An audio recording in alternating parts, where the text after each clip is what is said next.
My parents gave my brother so much attention that they even neglected me on my wedding day. That was my final straw. About 10 months ago, I married my boyfriend of 5 years and finally got my Disney wedding. Well, kinda, because everyone attended except my younger brother Derek, 25, and my parents. But the worst part? Their absence wasn't even that surprising. For context, Derek was the epitome of a golden child. In fact, scratch that. He was a golden nugget who could do no wrong. Ever. From the moment he could move outside of our mom's womb, he commanded attention everywhere. He won every academic competition in elementary school. In high school, he was student council president, graduated top of his class, and was crowned homecoming king. While athletic and conventionally handsome, he pursued theater in college before focusing on his marketing degree. I still remember the extravagant celebration my parents threw for his first acting role in a regional commercial. They invited literally everyone they know, every friend, every relative, and each person was served with extremely expensive champagne and catered food. The professional headshot they hung above our fireplace is still there today. My mom dusts it every morning, and when, that same year, I earned an honors nursing degree after years of rigorous study, I obviously expected my parents to not care that much. Like, maybe they'd just hug me and move on or say, good job. But instead, they just nodded and returned to planning Derek's next audition. Fast forward a few years, and Derek's 28, a VP at a marketing company, and a corner office and company car. I know all this because my parents never failed to mention it at every family gathering. Meanwhile, I work as a registered nurse at a respectable hospital. I've saved lives and comforted people through their darkest moments. I've had old people thank me for not letting them die alone, but I guess it's not the kind of job my parents brag about. Sometimes I think back to childhood. My dad always pinched the extra fat on my arms and legs, enrolled me into fat camp, and constantly put me on the most extreme diet plans. And as if that wasn't bad enough, he'd always remind me that Derek never struggles with his weight, or you could look as good as you brother if you just tried harder. Luckily, by high school, I mastered the art of pretending these comments didn't hurt. But over time, with very expensive therapy, I've accepted these differences. What choice did I have? For years, I tried earning my parents' approval, taking classes they suggested, joining clubs they picked, even briefly attempting theater, a failure Derek never lets me forget. But nothing was ever enough. By my late 20s, I stopped trying to impress them. I focused on building my own life, advancing in my career on my own terms, forming relationships with people who valued me for who I am. Honestly, things got better after that. Knowing my parents were obsessed with appearances, I kept interactions with them superficial to avoid conflict. They didn't seem to notice my emotional distance since they had Derek to fawn over. Or if they did, they didn't care. It was around this time that I met my husband at a hospital fundraiser through a mutual friend. And unlike my family, he actually saw me. He loved my sarcastic humor, my compassion for my patients, and yes, even my body type. He was one of the first people in my life who never suggested I change or compare me to anyone else. He made me feel worthy of love. And after 5 years together, he organized the perfect proposal. A quiet night at home with takeout and our favorite show playing in the background. It was perfect, intimate, and completely true to who we are as a couple. Naturally, I told my parents about my engagement last year. Their reaction should have been my first clue. There was no congratulations, just silence. Then my mom asked if I was really sure about rushing into things and suggested I might want to tone up before the wedding. My dad barely said anything at all, just muttered something about the expense of weddings before changing the subject to Derek's recent vacation to Greece. During our engagement party, my husband noticed their odd behavior that I was too nervous to fully process. They spent most of the evening huddled in a corner over my mom's phone, barely interacting with any of our guests or my future in-laws. Later, my husband told me he overheard them talking to Derek on the phone,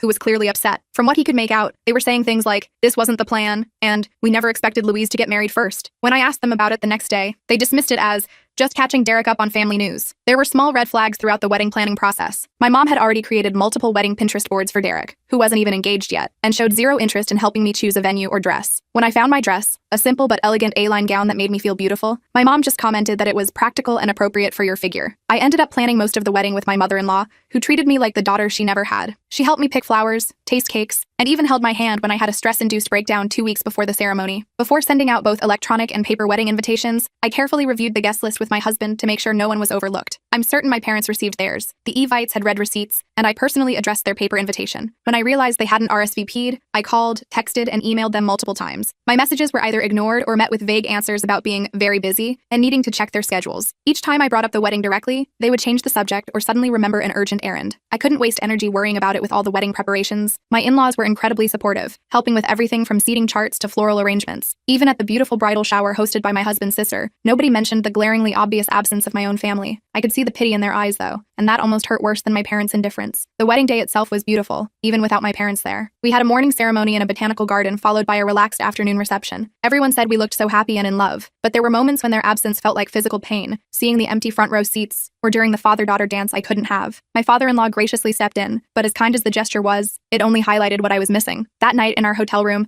I cried in my husband's arms, finally allowing myself to feel the full weight of my parents' rejection. After returning from our honeymoon, I sought answers. When I finally reached them by phone, they claimed they were deeply hurt because they never received a formal invitation. My mom launched into a lengthy tirade about how careless I was, how she had always dreamed of helping plan her children's weddings, and how she couldn't understand why I would exclude them from such an important day. My father chimed in about how they'd been waiting by the mailbox for weeks, I was baffled since I was positive we'd sent both types of invitations. During the call, I checked our records and confirmed that yes, we had sent them. We even had delivery confirmation for the physical invitations. I didn't call them out on their gaslighting attempt. I just apologized for the misunderstanding and hung up, feeling that familiar knot of inadequacy tightening in my stomach. Later, my husband pointed out several incidents that revealed their true intentions, like how they looked shocked rather than happy when we announced our engagement, or how they kept finding excuses not to help with wedding planning. He hadn't mentioned these observations earlier because he didn't want to add to my stress during wedding preparations, but in retrospect, the pattern was clear. The idea that I, the less successful child, was getting married before their precious Derek was simply unbearable for them. Their behavior just confirmed what I'd always suspected but resisted accepting, that I would never measure up to my brother in their eyes. The most heartbreaking part was realizing that even my wedding day,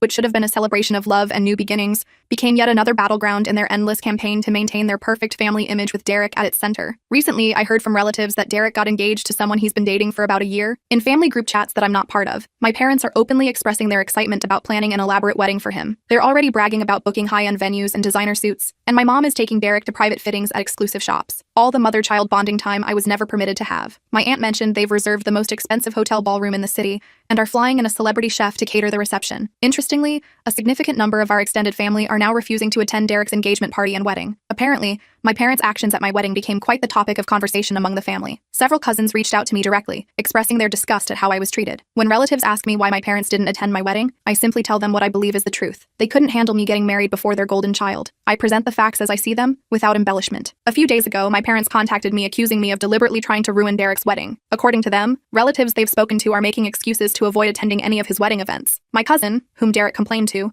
told him people are reluctant to come because they've heard how my parents treated me. My parents claim I'm spreading vicious lies because I'm jealous of Derek's upcoming lavish wedding. They demanded I call everyone and correct the narrative before irreparable damage is done to the family reputation. The thing is, I'm only telling people the truth about what happened. If the truth makes them look bad, maybe they should examine their behavior instead of blaming me for the consequences. I haven't actively discouraged anyone from attending his wedding. I don't need to. People are drawing their own conclusions based on my parents' actions. As things continue to unfold, I'm finding it harder to maintain even the pretense of a relationship with my parents. Their behavior during my wedding finally made it clear that I would never be enough for them, no matter what I did. The hardest part isn't even their absence at my wedding anymore. It's coming to terms with the fact that I never had the loving, supportive parents I always wanted. Right now, I'm focusing on building a life with someone who truly values me for who I am, but I'll update if anything significant changes. Update 1. It's been 2 weeks since my last post, and a lot has happened. After reading your supportive comments, I finally decided to confront my parents face-to-face about their behavior at my wedding and their current accusations that I've ruined my brother's special day. When they started texting me about their tarnished family reputation, I felt it was time to lay everything on the table. During our phone call, my parents immediately started accusing me of being jealous of Derek and orchestrating this whole situation. I did something I'd never done before. Instead of defending myself as I usually would,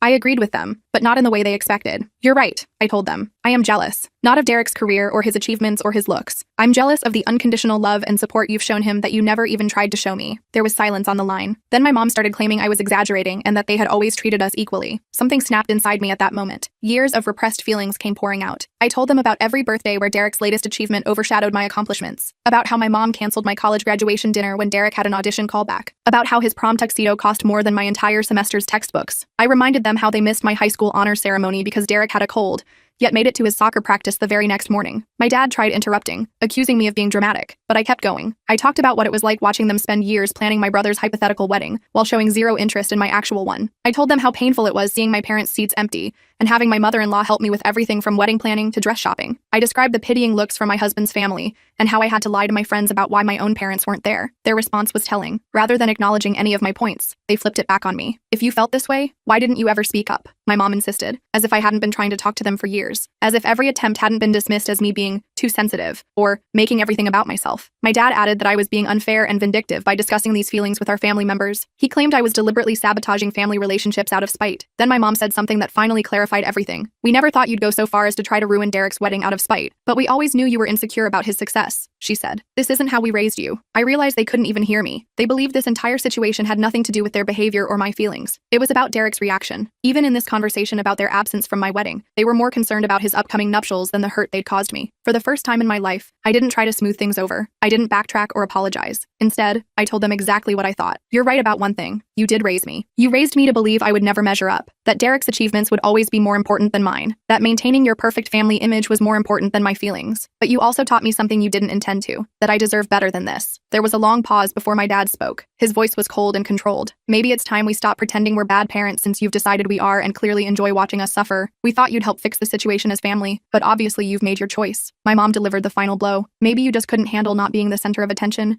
Even though we always tried to treat you both fairly. That's not our fault, Louise. You chose to play the victim. I didn't argue. What would be the point? They had just confirmed everything I'd been saying. They couldn't acknowledge their role in any of this, even in this final conversation. I simply said goodbye and hung up. After the call, I felt surprisingly relieved. There were tears, sure, but they weren't the desperate, heartbreaking ones I remember from my younger years. They were liberating tears. For the first time, I had said everything I needed to say without holding back or feeling guilty about my feelings. Later, my husband found me watching the sunset from our balcony. He sat beside me and took my hand without saying anything. They're never going to change, are they? I asked him after a while. No, he said, squeezing my hand. But you have, and that's what matters. He's right. I have changed. The girl who desperately tried to earn her parents' approval is gone. The woman who emerged from that final conversation doesn't need their validation anymore. It hurts to accept that my parents will never be the people I need them to be, but it hurts less than holding on to hope that they'll change. For the first time, I genuinely don't care what happens with my brother's wedding or the family drama. I've said my piece, and they can deal with whatever comes. The strangest part? I feel like a weight I've carried my entire life has finally been lifted. It's not the happy ending I wanted with my parents, but maybe it's the one I needed. The freedom to stop chasing love that should have been unconditional. Update 2. It's been 3 days since my confrontation with my parents, and things have taken an unexpected turn. Derek decided to insert himself into the drama, but his strategy backfired spectacularly. Yesterday morning, my brother sent me a carefully crafted message. Over the years, he's developed this condescending tone,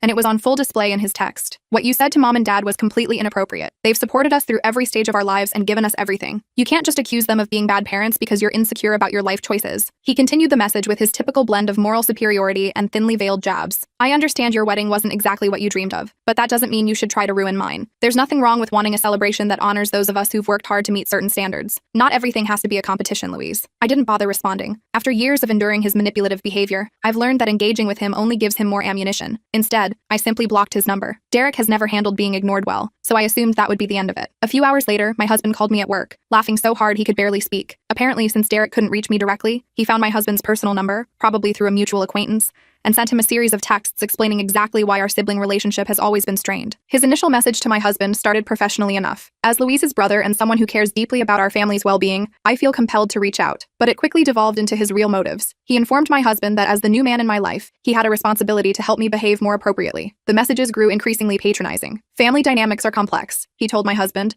a senior software engineer with a master's degree, adding that someone with Louise's sensitivity might not understand the bigger picture. He advised my husband to help me see reason before I permanently damaged family relationships. The real kicker, though, was his attempt to play on what he assumed were my husband's social climbing instincts. He actually wrote, "Surely you understand that maintaining good relationships with successful family members like myself could be beneficial for your future? Louise's behavior is only hurting her own prospects and, by extension, yours." My husband, who has always seen right through Derek's facade, found his manipulation attempt hilarious. He particularly enjoyed Derek's assumption that his corporate title or the promise of networking opportunities would somehow impress him. As my husband put it, he really doesn't know me at all, does he? When I got home that night, we went through the messages together. Instead of feeling offended or upset, I was laughing along with my husband. It was liberating to see Derek's manipulative tactics exposed, especially when they were directed at someone completely immune to them. This interaction revealed something important about my brother. Despite all his achievements and success, he's still that insecure teenager who needs to tear others down to feel superior. It's telling that he thought he could control me by manipulating my husband. The most revealing part was how quickly he pivoted to trying to use my husband against me when his direct approach failed. He used to do exactly this in high school. When he couldn't bully me directly, he'd try to turn my friends against me. Different decade, same tactics. With this new perspective, I now see how Derek's actions throughout our childhood went beyond simple sibling rivalry. He actively worked to maintain his status as the favorite child, always telling our parents, and me, how much better he was. Any accomplishment of mine had to be overshadowed. Any friend I made had to be told about my shortcomings. My response to his games is different now. 10 years ago, his messages would have sent me into a spiral of self-doubt. 5 years ago, I would have been angry and hurt. Today, I'm just tired of the drama and find his blatant manipulation attempts amusing. My husband's response was perfect. Rather than getting drawn into Derek's drama, he simply replied, "Thank you for your concern about Louise's well-being. As her husband, I'm focused on supporting her happiness, not managing her behavior. I think it's best if you direct any future concerns to Louise directly. Have a nice day." After not getting the response he wanted, Derek sent one final message. "I see she's poisoned you against the family too. Don't say I didn't try to help when this all blows up in your faces." Ironically, Derek's help has only strengthened my resolve to distance myself from my family's toxic dynamics. His messages to my husband prove nothing has changed. He's still the same manipulative person who needs to control every narrative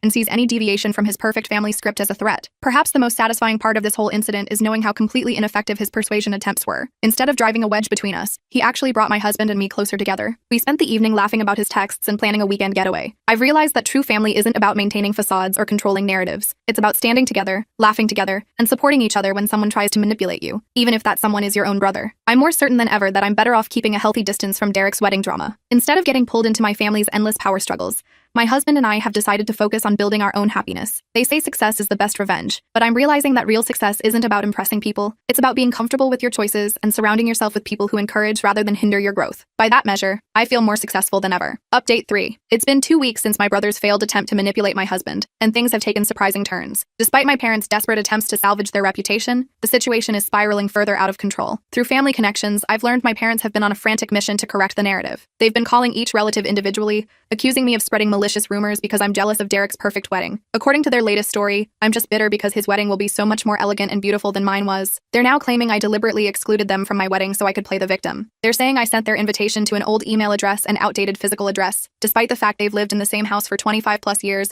and have had the same email addresses since email was invented. One cousin told me they even tried to produce a fake email they claimed I sent, but the timestamp was wrong and several details didn't add up. The good news? Their damage control efforts are failing miserably. Our family members aren't buying it. In fact, several relatives have come forward with their own stories about my parents' history of favoritism. One uncle revealed that my mother had pulled similar stunts at family weddings in the past, always making sure Derek was the center of attention. My aunt recalled how at her daughter's baptism, my mother spent the entire reception showing everyone pictures of Derek's school play, instead of focusing on the actual celebration. The most satisfying development is how my extended family has responded to my parents' manipulation. Key family members who were expected to play important roles in the event have withdrawn their support for Derek's wedding. The exclusive venue they secured through family connections may no longer be available to them. Even a family friend's high-end clothing business has suddenly experienced scheduling conflicts that prevent them from providing the custom attire my parents had been bragging about. Things came to a head at a family gathering last weekend. Apparently, when someone innocently asked about my wedding photos, my mother had a meltdown. She launched into a defensive tirade about how I've changed since getting married and am trying to destroy the family out of jealousy. Her outburst backfired, shocking several relatives who weren't aware of the situation